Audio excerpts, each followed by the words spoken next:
Pessoal, não vamos esquecer de acionar o sino. Então, thank you so much, Mr. Artur Bogachev, for participating our channel, and we have the possibility to discuss this issue regarding Syria. Thank you so much. Yeah, thank you. Thank you very much, Dr. Latez and Commandant Farinazzo, for inviting me for this discussion. Thank you very much. I'm really very honored to be a speaker for your YouTube channel for this project. And also the topic that we have chosen for today, the Syrian crisis, is also a pretty hot issue, like Ukraine. So I believe that this is something that we need to discuss. And I also believe that it's quite important to share the Russian view on this issue with the Brazilian audience or even wider audience, because we speak now in English. So I believe that we can reach even other audiences. Yeah. So thank you very much for inviting me. We thank you. Farinazzo. Artur, many people are talking about Ukraine. Well, and Ukraine attract all the attentions from the international community. But we want to know what is happening in Syria. What is happening now in Syria? All right. Thank you for the question. So basically, what we face now is another crisis that is going on in the Middle East. We had a small pause in war between Israel and Palestinians. We had a pause in this civil war in Syria. Well, some analysts say, and they actually believe, that the civil war in Syria has already ended, that it ended at the end of the previous year when the regime of Bashar Assad fell under the opposition forces. But the point is that this is just another stage of the civil war. So we had a pause, and what happened recently on the 8th and 9th of March in Latakia, and actually it is going on till today. The world has faced a massacre that, well, now it's not the opposition, now it is the new government of Syria. So they actually organized a real massacre in Latakia and Tartus. So these are two regions of Syria that mostly that most population of which are Alawites. So they're a pretty different Muslims. So we have like Sunnism, Shiism, and they belong to this Shia movement. But actually, they are pretty new to this Shia movement. So they entered it officially only in 1970s. And even for some Shia people, Alawites are also pretty different, because we don't know their really rituals, because it is not allowed for the real Alawite. It is not allowed to share their rituals with the others who are not Alawites. And in this way, the new government see them, and actually jihadists, Sunnit jihadists, they see Alawites as heretics, and in this way they deserve to be killed, in their opinion. And as we know, these so-called opposition in Syria actually was considered from many terrorist bands, jihadist bands, and now they all are called new government. But we understand that they cannot change themselves in just 3 months. It's impossible. And of course, the new government cannot control all of the groups, because it was just only one organization, Hayat Tahrir al-Sham, and their leader, Julani, or now Ahmed al-Shara. So he represents only one organization. Okay, it is the biggest one, but still only one. And speaking about control of other bands, other groups, other jihadist groups, well, it's a matter of discussion how he can control them. And as we see in Latakia, he doesn't really control them. So he just he needed this crisis. He needed some trigger point when he can just allow these jihadist bands do the massacre, to shed blood in Latakia. So this actually was a pretty awaited move, and now we can see it. And of course, what's happening now in Syria, it is all a small brick in one big game that is now going on in the Middle East. Yeah, so basically answering, or probably finishing my answer to your question, why we are going out, why are we discussing now Syria? Because now we have Russian-US peace talks about Ukraine. We have all these issues about the Ukrainian war, but still, in Syria and the Middle East in general is a key, one of the key regions in the world, and Syria is exactly in the center of everything, geographically or politically. It is in the center of it, because previously Syria played really a key role in this sheer bridge, sheer logistic bridge from Tehran to Baghdad to Damascus, and then to Lebanon. Yeah, so now this this sheer infrastructure of Iran is ruined, and we are facing now new rules in the Middle East. We're seeing now how these rules are being shaped by the key players. I mean Turkey, I mean Israel, Iran, of course the United States, and of course Russia. So these five countries will shape the Middle East as we will know it for the nearest decade. And yes, we are just exactly at the beginning of this process. Thank you, Artur. Thank you for the long explanation and very well detailed. Using the context provided by the Commandant Farinazzo, I would like to make this question. In the Middle East, a major war is starting again with the participation of Israel. What is your opinion about the strategy, tactics, and procedures from Israel in this conflict in Syria? What is your opinion about this Israeli strategy in Syria? Basically, we need to make a small step back and see the December of 2024, when the government of Bashar al-Assad fell under the opposition forces. Israel played their game then together with Turkey. So actually, Israel was bombing for several months already at that moment all the Shia forces in Syria. So Iran was sending troops, was sending ammunition to his allied forces like Hezbollah. Iran was sending all it through Syria, and Israel was bombing all this infrastructure for several months very actively.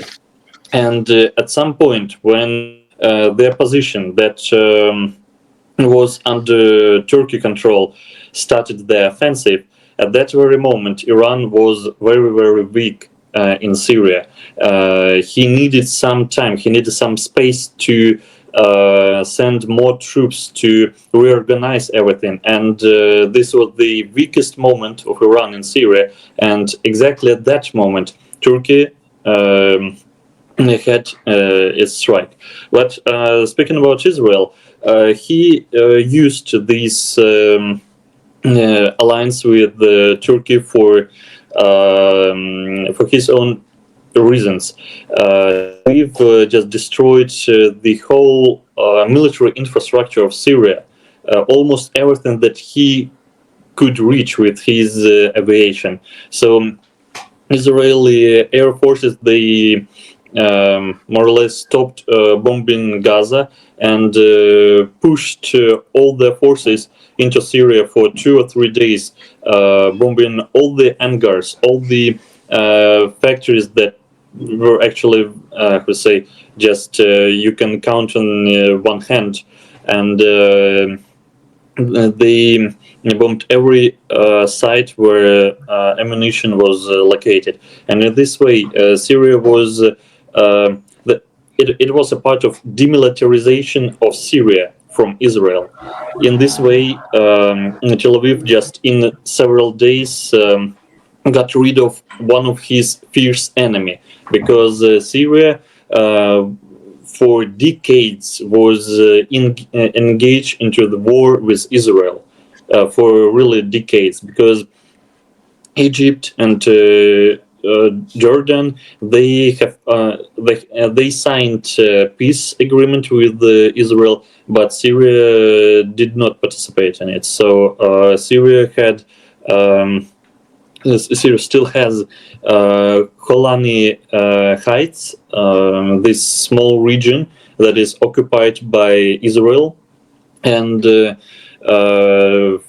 from December 2024, Israel even expanded this territory. So under the Bashar al-Assad regime, it was pretty difficult to imagine that it could happen, but during all the political chaos, during all the military chaos that was going on in Syria for several weeks, Israel just used this situation to expand its, buffer zone. So, or probably we can call it also gray zone for Syrians. So Syrians first need to attack exactly these territories, and only then they can attack Israel. And in this strategy, Israel created a pretty big buffer zone, and he made some alliances with the Druze community. So this is also an firstly, of course, religious, but in some way even ethnic minority in Syria. The Druze community, they are also considered as heretics by Sunni jihadists, and that's why they were pretty happy to have an alliance with Israel.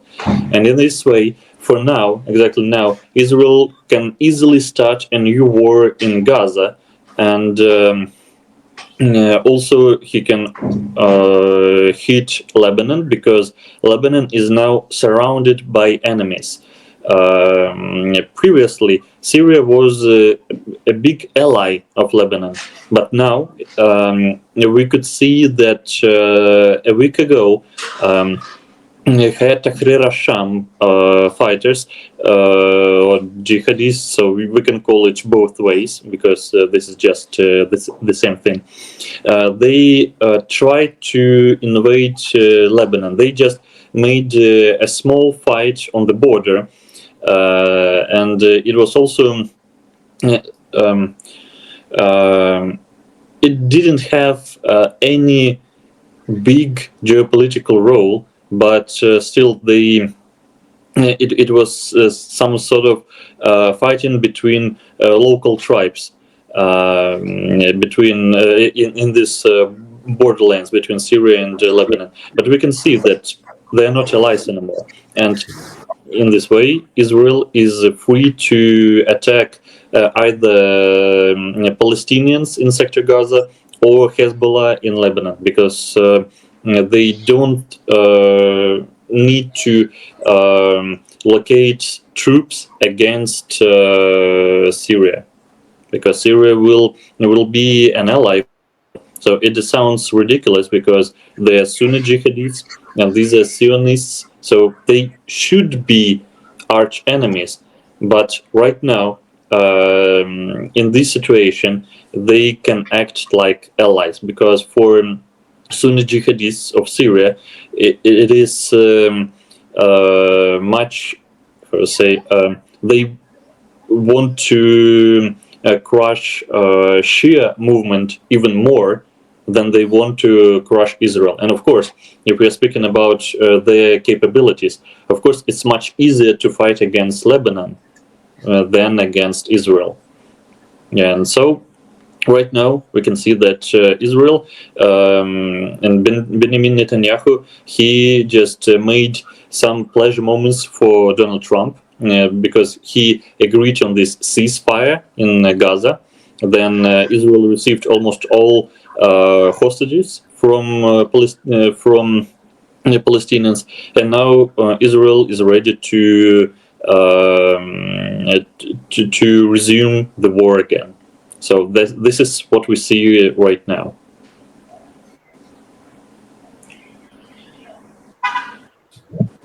Okay, thank you. Excellent answer. Very well detailed again. Farinazzo. Artur, thank you, Rodolfo. Artur, if you can resume the HTS, what's the best words that you can say to us to resume, to describe the HTS? You can make a description to our subscribers. What is the HTS? Who are their sponsors? What they want? All right. So basically, if we can describe HTS or Hayat Tahrir al-Sham in one word, they are terrorists. So of course now their leader Al-Julani or Ahmed al-Shara, he now wear a suit. He cut his beard. Now it looks much better. I admit it, but still, we can check his biography, and he was fighting in the Islamic State of Iraq. Later, he was fighting in Al Qaeda. Then he made his own Al Qaeda that was called Jibhat al-Nusra, and he renamed it again and again until we see HTS or Hayat Tahrir al-Sham. So and for others, for people who don't know, Sham means Syria in Arabic. So it is movement of Free Syria, and HTS basically for this decade of its existing, or even more than a decade of its existing, we can see that HTS collected all the radicals that it could collect from all around the Syria and Iraq. So all the radical jihadists, they first moved to the Islamic State, ISIS, and if they see that ISIS is even more radical than they are, they chose HTS, and so in this way you can judge yourself who are these people. But if people want some more details, you can turn on Telegram and search for some videos from Latakia, because HTS greatly describes itself during this massacre in Latakia, because as they see Alawites, they see them not just heretics but also as traitors. Traitors to whom, you might ask, but traitors at worst for in the religious aspects, and also as this is some sort of revenge to Bashar Assad, because Bashar Assad was not a jihadist. He was sorry, I forgot this word in English. So he was not so far religious person, and this is something that they really hate him for. And Alawites served in military under Bashar al-Assad, and of course there were several bad things that the security forces made in Syria. It's absolutely true, and a lot of officers and commanders during that period were from Alawite regime. But here's the choice: you can judge them, you can use the court system, and you can judge people if you believe that they were war criminals or they did something wrong in the past. So you can judge them as it is happening in countries. If it is not a country, if it is just a territory that is controlled by a band, by a gang, then you see what's going on now in Syria, because there were no judgment. There was just brutal of mostly innocent people. And I believe that these actions, they describe HTS much more than any of my words.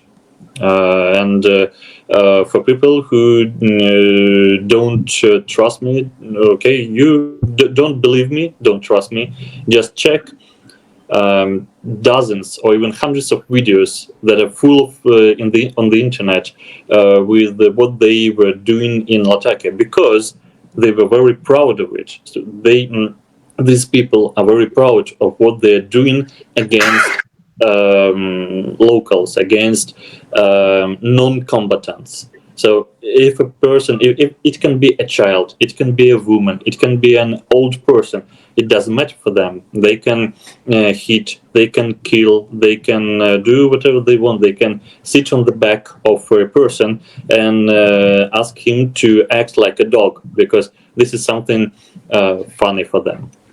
And as we know, 8,000 civilians are now locked up in the Russian airbase at Khmeimim.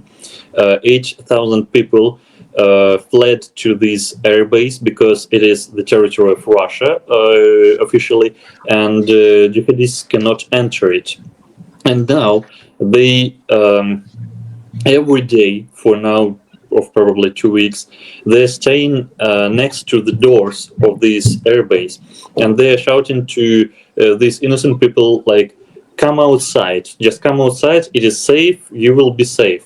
And 6 people recently trusted them, and they came outside and were exactly killed that day. These were these were men. These were not women, but men of different age. Absolutely, they were young men. There were even 19-year-old boy. There was 54-year-old man. It doesn't matter. They were all killed.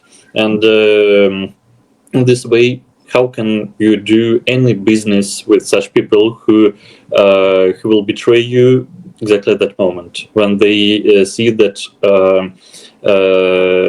it is okay for them, that they are safe to hit or to kill you?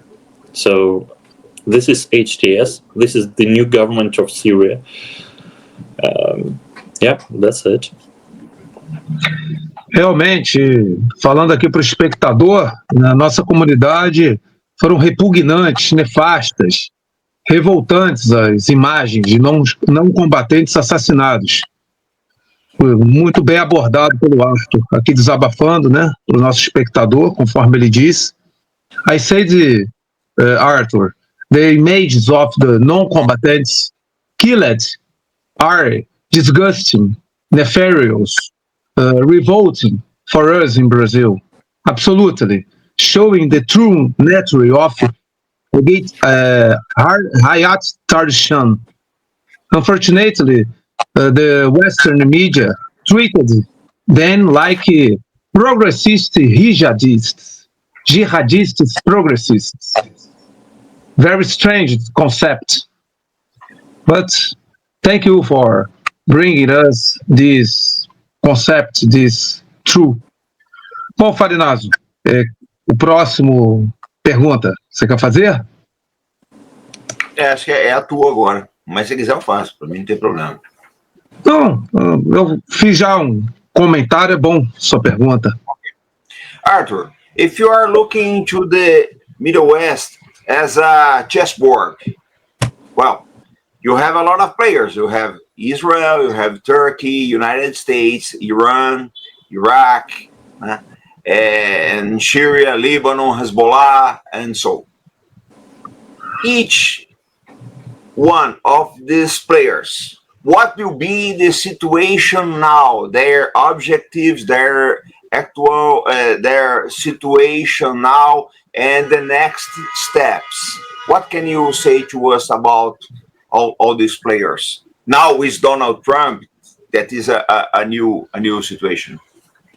Okay, so we are speaking about all these players in the Middle East. I will start from the United States, and I will talk mostly about Syria, not just the whole Middle East, but let us concentrate first on Syria, and let us start from the United States. So, as for them, they just saved their status quo, or they just saved this situation that lasts for them for almost a decade.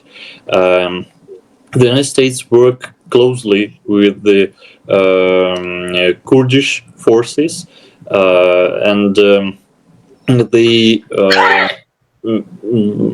so-called they actually occupied during the first Donald Trump presidency. They occupied part of Syria where there were a lot of oil fields, and so during the first stage of the civil war, they did not allow the Assad forces to engage with the Kurdish and take back these territories. For now, they don't allow it for new Damascus government. They don't allow Turkey to get these oil fields, and this is something that gives some money to sponsor all these, I would say, game with Kurds in the region. And for the United States, it's for this moment, it is pretty easy. They just need to sponsor Kurds and do not allow Turkey to destroy this system. That's it. And as we see, Kurdish people, they during the fight, they don't run. They don't run away. They understand that if they run, they will be dead 10 minutes later. And that's why they fight till death. And so Americans have a great ally in Syria. The next, Israel. Israel reached its goal because Israel weakened Iran pretty much, and I can say that I cannot say that Iran has any influence now in Syria, because in the early December and in the middle of December of 2024, we could see that basically Bashar al-Assad had two great allies, Russia and Iran. And just look at the embassies of Russia and embassy of Iran in Damascus. Embassy of Russia was immediately surrounded by HTS fighters, and they did not allow other just mob and people with guns enter the embassy. At the same time, if we see at the embassy of Iran, it was totally destroyed. This is the the relations between new regime and Iran. We can see that they cannot have any deal, and that people in Syria don't really like Iran after al-Assad government, and in this way, Iran for that moment just weakened and absolutely turned off from Syria. And I will continue about the Israel of its strategy in Syria. So Israel needs just to continue keeping Syria as weak for as long as it can be. For example, we have seen 2 days ago that Israel again made airstrikes in the region of Deraa. It is in the south of Syria. They destroyed some military equipment, some more military equipment, and this is something that will continue to happen. I believe every week or every month. It doesn't matter how often, but it will just continue on the regular basis. So this is the strategy of Israel. Just keep Iran far from Syria, and also keep Turkey, let's say, be in this bog of the Syrian civil war. For Turkey, Turkey was a winner of this situation in December of 2024, because they just in 2 weeks they got rid of Al-Assad government. They got rid of an arch enemy of Erdogan. Okay, it seems like a victory, but at the same time they failed to unite Syria, and that's why they have a population that hate them in Latakia. They have a population that hate them in south of Syria, in Deraa province, where a lot of Druze community live. They also have big tensions with local gangs and tribes in Deraa, in south of Syria, because these were also opposition forces, but pretty different. They mostly sponsored from Jordan, from Israel, so not from Turkey. And also Turkey failed to crush Kurds, because Kurdish forces, they still exist in Syria. They're pretty strong, and they have their backs by the United States. And so I cannot see that Turkey is winning anything in Syria right now, because Syria is a very poor country. Now they have, after this long war, they don't have any economic facilities. They don't have any military facility. They have only pretty big population. It's around, well, for now, I believe it's around 15 million people. Before war, it was 22 million people. But after this decade of war, probably it's around 15. Well, nobody knows for sure. And you need to give food, you need to give some salaries to these people. And this is just money in the black hole. This is just a huge black hole. So you don't have any oil fields, and that's why we see that Turkey started to and the new regiment in Damascus, they started to sell drugs. After the international sanctions of, if I'm not mistaken, it happened in 2021 or 2020. I'm not quite sure, but so in this period, there were fierce international sanctions against Syria, and these sanctions, they were not cancelled. They are still not cancelled, and so Syria cannot trade with other countries, and the only thing they can do is just selling drugs. This is what Al-Assad forces were doing for the rest of 2 years, and now Tahrir al-Sham, they do the same. They also sell drugs, and we could see a week ago Kurdish forces arrested a convoy that was moving drugs from Turkey. Yes, so for Turkey, it's only about losses, and they cannot ally with Russia, they cannot ally with Iran anymore, and Israel is also not an ally for Turkey. It was a very situational moment when they collaborated together and got rid of al-Assad. But that's it. Now Israel is an enemy for Turkey, and so Turkey has no friends, no allies in Syria, around Syria and in Syria too. And as for Russia, of course, Russia lost one of her best allies in the Middle East. Yes, that's true.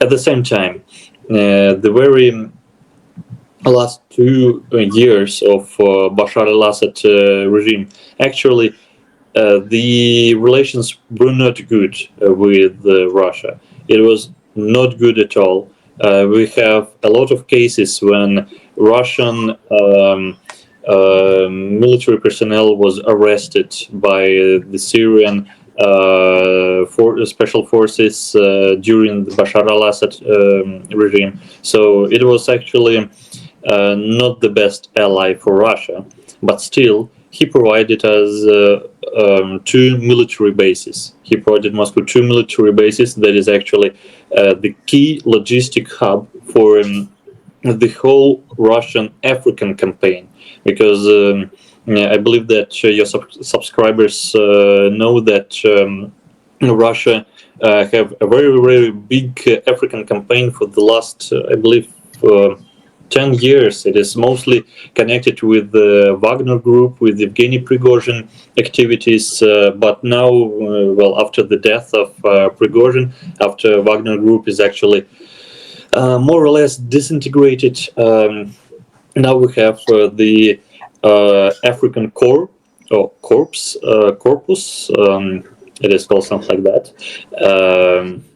And these forces, they continue the Wagner activities, and they of course need a logistic hub for the military equipment, for personnel, for everything, just for literally for everything, and for food, for everything. And it mostly was going through these 2 bases in Tartus and Khmeimim in Latakia.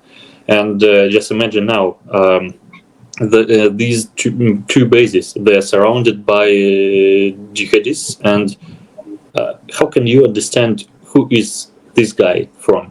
Is he from HTS, or is he from another? It's impossible to understand, because they all wear these birds, and there is no guarantees that Russian military airplanes, they will be safe during the landing or taken off, because for example, Khmeimim airbase is located exactly in the city, and when an airplane is starting off, it's moving very slow, and any random guy with RPG can easily shoot it. And of course, for example, Turkey doesn't want it.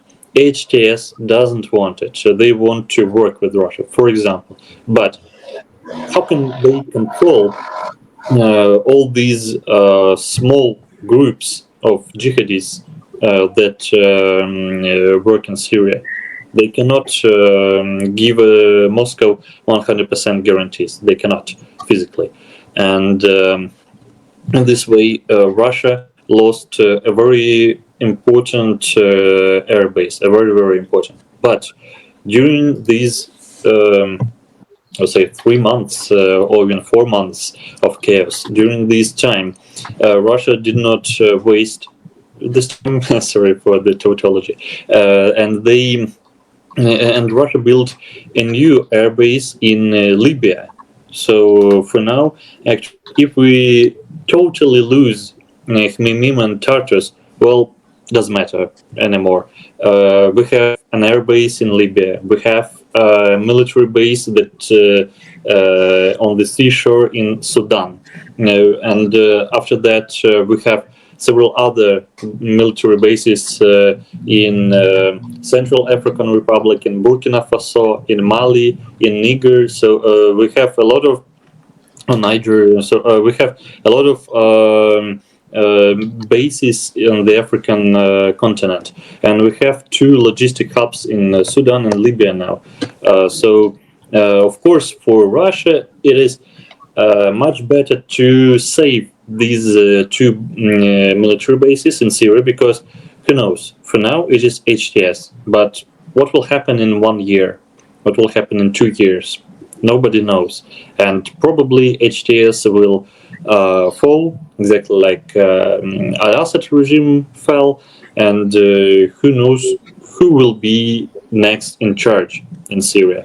Maybe it will be someone close to Russia. Probably it is possible in the future. So for now, for Russia, it's the best option is to conserve the situation, just to keep these bases and leave the situation go on. Yeah, so this is the best option. I believe that I described the strategy of the USA, Israel, Iran, Russia, Turkey. Yeah, I think. Hezbollah. Probably all the last thing is about Hezbollah. So in Lebanon, it is very hard times for Hezbollah, and actually they just need to survive somehow because they have a seashore where they can receive military equipment from Iran, but that's it. They have very hard times. 2025 will be a decisive moment for Hezbollah and Lebanon, because Israel will not stop and Syria will not help. So let us see what will happen during this year with the Hezbollah. Okay. Thank you, Artur, for the very huge, I think that Rudolf has some immense huge explanation. But we are finishing our time. But I have the last question. Please. What do you think? Do we have some more questions to discuss? Yeah. I have a last question for you. And we are finished our time, but I have a last question, very important. Recently, I wrote an article about the reasons of the fall of Bashar al-Assad regime, and I submitted to you. You are a true analyst about Syria and the history of Syria, and etc. What is your analysis about the true reasons regarding the fall of Bashar al-Assad regime in Syria? Because it was a big surprise for so many specialists in Western world, including think tanks. What is your opinion about it? Sorry, Rudolf, very serious connection issues. I could barely hear you. Can you please repeat the question, or maybe Counterintelligence could help it, because I can hear him great, but I have some probably connection things with hearing you. Yeah, can you repeat? Not a problem. What is your analysis about the true reasons regarding the fall of Bashar al-Assad regime? Because it was a big surprise for several Western think tanks. Okay. So if we are speaking about the fall of Bashar al-Assad regime, in some way it was a surprise. In another way, it was no surprise. So of course, if you stop looking precisely at Syria, then yes, it was quite a surprise because Assad won the first stage of the civil war. So actually, he did it. But as it is pretty wide saying in the Russian Telegram, he won the war, but he lost the peace. Yeah. So all this peace time, Bashar al-Assad totally lost it in economics, in social activities, in everything. Speaking about even military, you have this Idlib part, you have Kurdish forces, so the country is still officially is in this civil war. You have real enemies, and this moment Syrians, they just started to disintegrate their own army. They for example, the Nimr division or the Tigers, who's Al-Hassan division. So what happened to them? They were disintegrated totally. They had only at the very peak of the activity, they had 2,500 people, very well experienced, well equipped soldiers. But in 2024, there were only 500, around 500 people, and half of them were not at the positions. They were staying at the block posts. So Syria in 2024 is a country of military block posts. And if you're thinking about some security issues, no, you're wrong. It is more about gaining money. So actually, a soldier of the Syrian Arab army received only around $2 for a month. And it's not a joke. It's how can you survive in this situation? For me, it's absolutely impossible. So of course they had to find another job. They had to. They were forced to. And even the elite brigade, the Tigers, half of the division was staying in the block post and asking the locals for some money if you want to go through the block post. It was through all the country, and of course, in this road from Aleppo to Homs, Hama, and Damascus. So yeah, this road was full of block posts where soldiers were just trying to get money from the civilians. Speaking about the activity of Mukhabarat. Mukhabarat is a special, not special forces, but like a CIA in Syria or FSB in Syria. And what were they doing? Were they trying to find some spies from HTS? No, of course not. They were trying to concentrate all the finances that left in Syria. They tried to take them under control. And if there were some well-experienced but true leaders in army, they tried to put these people in prison. And it happened to really a lot of people, to a lot of officers, a lot of brigades. So army was disintegrated. On the paper, it was around 100,000 people, and HTS had 35,000 people. But where were these people? Nobody knows. It was only on the paper. According, if we look at financial situation, so. Just a very brief example. 2011, before the start of the civil war, the Syrian pound for $1, you received 50 Syrian pounds in 2011. Then, in the 27th November of 2024, so before the start of this event, right before the start, for $1, you received 50,000 Syrian pounds. So more than 300 times. You received 300 times less than before. And of course, people were very, very poor, and they were very unhappy that Al-Assad, he personally is a brave man. It is absolutely true. But at the same time, he surprisingly showed himself as very incompetent during this period of peace, period of truce for years.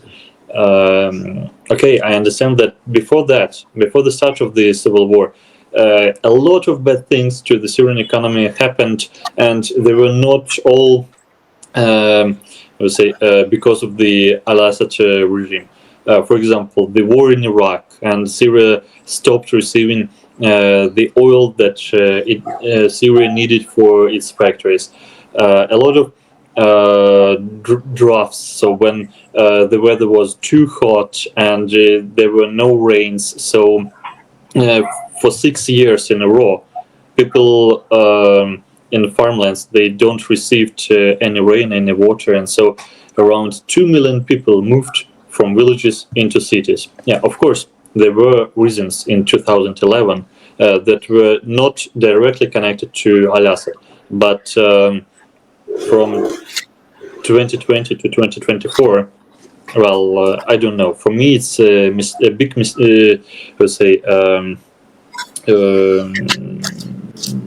enigma. It's an enigma. There's a big question mark why it happened. But in a way, it happened. So the military the army disintegrated. Economic situation is very, very, very bad. The social situation also very bad, because Alawites in these army organizations, they were acting were very bad. That's absolutely true also. So actually Syria was a true failed state. And if you want to know more, so Dr. Rudolf Laterza made a brilliant article and published a brilliant article about all the causes of the fall of the Bashar al-Assad regime. The only thing that was not mentioned in this article is the role of Mukhabarat. So it was mentioned, but I believe that Mukhabarat demands to we have to pay even more attention to this destructive role that Mukhabarat played during this time. I believe that the only thing that I would add, but in all other occasions, the article of Rodolfo Laterza is absolutely brilliant. When I was reading it, I just had a pleasure that there is a very, very good analysis in Brazil in this way. Thank you, Artur. Well, gentlemen, we are finishing here. I have another meeting now. So I want to thank you, Artur, for the explanation. And Rodolfo, I believe we have to make new invitations to Artur to speak, because Middle West is a very complex region in the world. So Artur, I hope you accept our invitation for a new meeting here in the next weeks. Thank you, gentlemen. Yeah, thank you very much. I accept the invitation with honor. So thank you very much for this discussion. Okay, thank you, Artur, for accepting our invitation.